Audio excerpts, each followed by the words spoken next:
All right, buckle up. We're not easing into this. It's 1902, roads are dirt, horses are everywhere, and then... whir. You hear the Humber Beeston 2.75hp, small, unassuming, but beneath that modest name, a world of secrets twisting through early automotive history. There are hidden engineering feats, scandalous internal rivalries, vanishing artifacts, and even whispers that this little engine was the blueprint behind breakthroughs nobody wanted to admit. Intrigued? You should be. And before we bail down the rabbit hole, do me a favour. Smash that subscribe button as if you're cranking a stubborn vintage engine starter. Make it count. Let's ignite this journey. Let's hit the time machine. 1902. The world's just waking up to the horseless carriage. Daimler-Benz, they're grabbing headlines.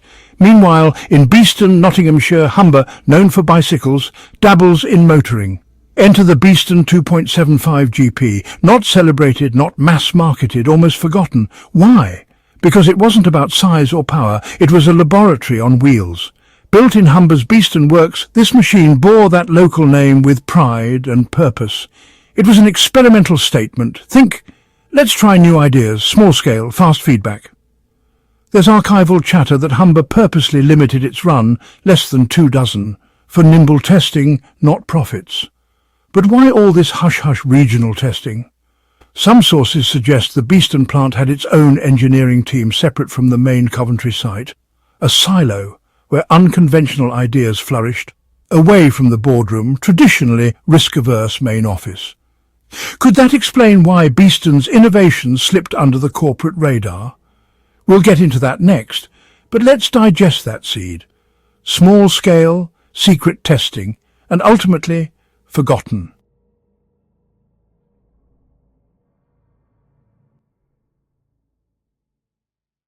Now let's pop the hood, or rather the wooden bonnet, and examine the heart of this beast, the single-cylinder 2.75hp engine. In modern terms, that's laughably tiny, but in 1902, it was potent. Estimates put its displacement around 550-600 cc. This was likely a side valve layout, water-cooled, standard for reliability. But what's shocking is how Humber wrung efficiency from this little unit. Improved carburation systems, finely tuned trembler coil ignition, and an oversized flywheel for smoother power delivery. Most early engines rattled and backfired. The Beeston? It purred, almost civilized. Here's the wow factor. This engine was allegedly capable of sustained speeds of 20 miles per hour over rough terrain without overheating, a big deal back then.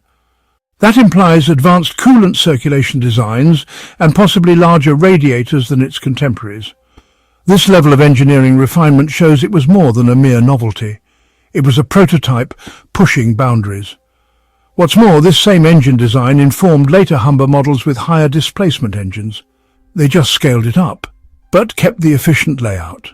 It's like discovering the blueprint to every modern V-engine, but tiny.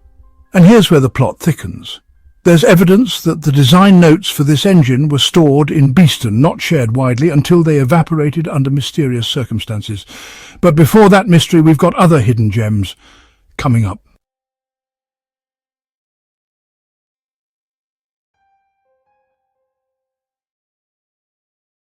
Let's talk what you sit in and what holds you up. Design and chassis. The Beeston was a lightweight two-seater, minimal wood-framed body over a metal chassis, but the real innovation was the suspension. Most early cars literally bounced you to death. Humber, experimenting at Beeston, used semi-elliptic leaf springs with what might have been the first rudimentary shock absorbers on a small car, a metal-to-metal friction damper system using early hydraulic principles. It wasn't only up pneumatic, but for 1902, insane. Testers reportedly remarked on how it skated over ruts compared to stiff rivals. That's not fluff, that's cutting-edge ride comfort when cobblestones were king. Humber's full-scale models didn't adopt this until years later. Then there's the frame geometry. Photos from archives, not many but a few, suggest a narrower front track and long wheelbase, balancing wheel-turning agility with high-speed stability. In layman's language, it cornered like a go-kart for its era. Now, here's the secret sauce. Those Beeston suspension and chassis designs are believed to have influenced early Humber motorcycles. Yes, Harley didn't come first. Humber's bike division apparently extracted ideas from Beeston's test car, but there's a catch. It wasn't documented. No memos, no credits, just whispers. And these copied designs powered motorcycles that sold well and got acclaim. That's not accidental, like finding out someone posted your best tweet under their handle. That'll sting. Now time for some juicy corporate intrigue. Rumour has it, quietly circulated among engineers, that the Beeston's innovations were borrowed by Humber's motorcycle division without attribution. One veteran engineer allegedly found a scanned note referencing Beeston front damping pattern right before motorcycle prototypes rolled out with virtually identical dampers, files disappearing, names left off blueprints, a handful of engineers who knew, quiet or reassigned. Whispers turned into a pattern. Credit shifted away from Beeston, and the work that started as experimentation became the quiet backbone of later, more profitable models. Mystery, misattribution, and mechanical genius hiding in small batch runs. If you enjoyed this deep dive, hit that subscribe button. Keep these stories alive, crank by crank. There's more to unearth, parts that vanished, engineers who spoke off the record, and the machines that quietly shaped an industry. Intrigued? Good. We'll keep turning the pages. That triggered an internal complaint, but boom! The paperwork vanished. No official apology, no acknowledgement, just silence. Senior management possibly buried it to avoid conflict, because this was early days of corporate reputation management. You didn't air dirty linen, especially if you risked slowing motorbike commercialization. So what? The fallout? The Beeston faded, overshadowed by successful bikes that carried its tech in plain sight. It's like Leonardo da Vinci quietly inventing airplane wings, only to see someone else patent and profit without a trace of credit. This isn't just history, it's a cautionary tale. Engineers today still talk about the Beeston ghost, a shrug followed by, "That's how business sometimes works." It's fueled debates at vintage auto forums. Do patent and document your wild ideas, even in small company back rooms, because the ghosts might one day demand answers. And up next, what happened to those Beeston machines and their parts? You'll want to hear this if you're into restoration or treasure hunting. All right, roll call for survivors. Spoiler, the list is painfully short. Historical records estimate production numbers at fewer than 20 units. And as of today, only 1 or 2 authenticated examples are believed to exist. One confirmed survivor is held by a private collector in the UK, under glass in a small museum that barely advertises it, part of a dusty yet glorious forgotten vehicles collection. Photographs, grainy but fascinating, show the Beeston with its original engine and dampers intact, albeit in need of a full restoration. Rumour has it parts from this survivor have been discreetly loaned for research under NDA. That's not modern collector behaviour, that's historical reverence. Then there's the scavenging story. Restoration specialists have found Beeston engine parts repurposed in early motorcycles, ignition coils, carburetor bits, passed down through family-run workshops. Imagine, your Beeston car body turns into a bike part, the identity shifts, the story gets lost. That's heritage fragmentation in living metal. Value?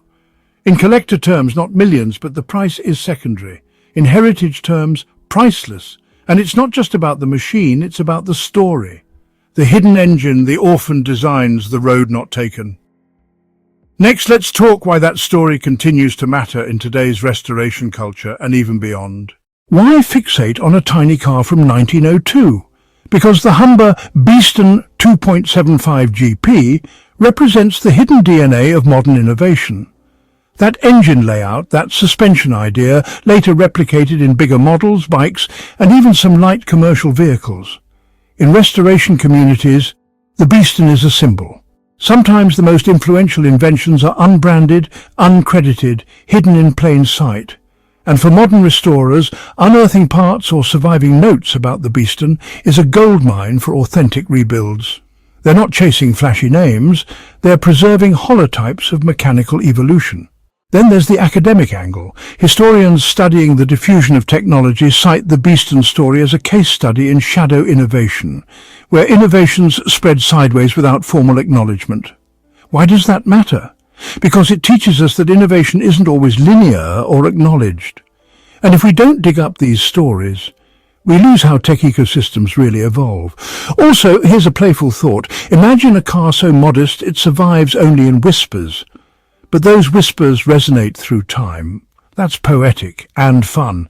And that, dear viewer, is why this little engine still matters, maybe more than big famous ones. Let's pull everything together.